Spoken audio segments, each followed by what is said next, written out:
जब राणा कुमार ने इस किले का निर्माण शुरू किया था, ये जो दीवार देख रहे हैं आप जी। यहाँ आने के बाद में प्रॉब्लम आ गया था। अच्छा जी। तो ये जो दीवार दिन के समय बनती थी, रात के समय ऑटोमेटिक गिर जाती थी। अच्छा जी। किले का निर्माण नहीं हो पाता था, तो उसमें यहाँ पे कोई देवी का प्रकोप था। ओके। तो राणा कुमार ने इमीडिएटली अपने मंत्री साहब मीटिंग रखा कि क्या कारण है कि दिन के समय दीवार बनाते रात को गिर जाता है, किले का निर्माण नहीं हो पाता है। तो उसमें से एक मंत्री ने कहा यहाँ पास में ऋषि तपस्या करते, हो सकता है कुछ समाधान निकले। जी। तो दूसरे दिन राणा कुमार ने उन ऋषि को बुलाया, उनसे पूछा तो उनका किले का निर्माण करने से पहले आपको यहाँ पर नर बलि देना पड़ेगा, आदमी का बलि।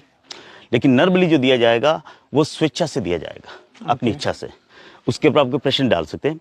तो राणा कुमार ने सबसे पहले आम प्रजा में घोषणा करवाया कि जो भी स्वेच्छा से नर बलि देना चाहे दे सकता है, उसके पीछे जो परिवार है उसका पालन पोषण मैं आजीवन करूंगा। लेकिन प्रजा के अंदर से कोई भी तैयार नहीं हुआ था।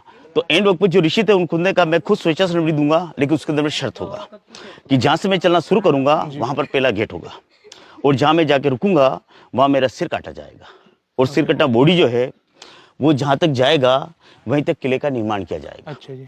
तो जो ऋषि थे 3 किलोमीटर चलना शुरू किया था, यहाँ तक आए थे और यहाँ के रुके थे। अच्छा, चलना कहाँ से शुरू किया सर? 3 kilometre sir. पहला जो गेट है आरेट पोल, अच्छा जी। जहाँ से अभी एंट्री नहीं होता है, वहां से उन्होंने चलना शुरू किया था और यहाँ के रुके थे। तो यहाँ पे उनका सिर काटा गया।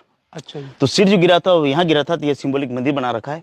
उसका चाहे बॉडी जो था वो बिना सिर के 800 मीटर ऊपर तक गया था। अच्छा। 800 मीटर। तो टॉप के ऊपर पैलेस बना रखा है, वहीं दूसरा मंदिर बना रखा है। तो जो ऋषि थे वो एक भगवान के रूप थे, सिर कटा बॉडी जो था वो 800 मीटर ऊपर तक गया था। जी। तो उन्हीं के नाम से मेन जो गेट है जो अपने एंट्री किया था उनके नाम से रखा गया भैरव पोल। अच्छा जी। तो वो एक काल भैरव के रूप थे। तो उनके बलिदान के बाद इस किले का निर्माण हो पाया। अच्छा जी। तो ये जो पूरा फोर्ट है पूरा नेचुरल माउंटेन के ऊपर बना रखा है। जी। ये राजस्थान का सेकंड पहाड़ है अरावली की पहाड़ियों में। सबसे ऊपर है गुरु शिखर माउंट आबू के अंदर। अच्छा। उसका सेकंड नंबर का पहाड़ है जिसके ऊपर ये फोर्ट बना रखा है। अच्छा जी। जी। और इसके साथ साथ सर ये दीवार में हम ये देखते हैं इस तरह के छेद।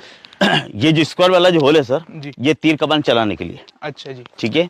इसके पास में जो लंबा वाला है ये गर्म तेल और गर्म पानी डालने के लिए। अच्छा। जैसे दुश्मन ऊपर चढ़ेगा गर्म तेल और गर्म पानी डालेंगे जिससे वो नीचे गिर जाएगा। और यहाँ से हर अलग अलग एंगल है। आप नीचे से नीचे होगा तो यहाँ एंगल अलग है, इसके ऊपर है, इसके ऊपर है। आप यहाँ से बाहर वाले बंदे को देख सकते हैं, लेकिन बाहर वाला आपको नहीं देख सकता है। बिल्कुल जी। तो यहाँ तो छोटा से छोटा होल भी होता है तो हम देख सकते हैं क्योंकि दरवाजे में होता हाँ, लेकिन क्या है कि बाहर की तरफ फ्लैट है जी। और अंदर से आपको पूरा स्क्वायर दे रखा है, तो आप आराम से तीर चला सकते हैं। जी। बाहर से कोई देखेगा तो उसको शायद अंधेरा ही दिखाई अंदर ही दिखाई देगा। जी। तो ये एक सिक्योरिटी का हाँ साधन था। वैसे भी ये फोर्ट सर जो है सिक्योरिटी रीजन से बना रखा है। जी। जो गेट है जी। इस गेट का नाम है नींबू पोल। अच्छा जी। क्योंकि उस समय यहाँ पर ज्यादातर जाट जो थे वो नींबू के थे, इस गेट का नाम था नींबू पोल। अभी आप आए थे बाई कार, जी। तो 50 मीटर अंदर आने के बाद में आपको फोर्ट दिखाई देता है। जी। उससे पहले आपको फोर्ट नहीं दिखता है। क्योंकि नॉर्मल आप कहीं भी जाएंगे 5 से 10 मिनट दूर से आपको पहले से फोर्ट दिखाई देगा, जी। लेकिन ये फोर्ट आपको बाहर से कैसे दिखाई देगा। बिल्कुल। तो हर गेट के ऊपर में सैनिक चारों तरफ भी अरावली की पहाड़ियों के बीच में बना हुआ है। जी। तो उसमें कोई भी अटैक करता था वो डायरेक्ट अटैक नहीं कर सकता था। अच्छा जी। जब तक वो अंदर नहीं आएगा तब तक उसको पता नहीं चलता। अंदर जाने के बाद में इतना बड़ा फोर्ट बना हुआ है, तो एक हिडन की तरह बना रखा है, छिपा हुआ। जी। जब क्या ऊपर टॉप पे जाएंगे 3765 फीट के ऊपर 1100 मीटर सी लेवल से, जहां से आपको मारवाड़ दिखाई देगा, लेकिन बाहर से कहीं से आपको फोर्ट दिखाई देगा। जी। तो हर गेट के ऊपर में सैनिक के रहने के लिए रूम है। अच्छा जी। तो राणा कुंभा के समय इस किले के ऊपर 17 बार अटैक हुआ था, 17 टाइम। जी। लेकिन कोई इस किले के ऊपर कब्जा नहीं कर पाया, इसलिए इसका नाम रखा गया अजय दुर्ग। कोई इसको जीत नहीं पाया था। 1576 में जब हल्दीघाटी का युद्ध हुआ था, उस युद्ध का कोई डिसीजन नहीं निकला था। उसके बाद अकबर ने एक नया सेनापति बनाया जिसका नाम रखा शाबाज खान। तो शाबाज खान को यह कहा था या तो महाराणा प्रताप को पकड़ के आना या मार के आना। लेकिन जब शाबाज खान इस किले को ढूंढने के लिए आया था उसको 3 साल लगे थे। अच्छा जी। लेकिन उससे सेकंड गेट एंट्री किया था, वहां पे एक बावड़ी बनाया था, बादशाह की बावड़ी, जो अभी आपने पार्किंग दिया हुआ ना उसके थोड़ा सा आगे साइड में लेफ्ट हैंड साइड में बावड़ी बना हुआ है जिसका नाम है बादशाह की बावड़ी। लेकिन उसको अंदर आने के लिए रास्ता नहीं मिला था। तो उसकी सेना ने सामने जो पहाड़ देख रहे हैं आप जी, वहां पे जाके तोप का गोला डाला था। अच्छा। ठीक है। तो उसको लगा कि जैसे कि तोप का गोला अगर दरवाजे पे लगेगा तो उसके दरवाजा टूटने के बाद सेना अंदर एंट्री कर पाएगी, लेकिन तोप का गोला जो था वो यहाँ पे लगा था। अच्छा जी। तो ये क्रैक बना हुआ देखिए सामने। हाँ जी। क्योंकि इसका जो दीवार है वो 9 फीट का है, तो इसके ऊपर क्योंकि उसमें गोले जो होते थे वो पत्थर और लोहे के होते थे, ब्लास्ट नहीं होते थे। तो उसके बाद में उसमें महाराणा प्रताप का भाई था एक भान सोनगरा, वो इस किले का किलेदार था।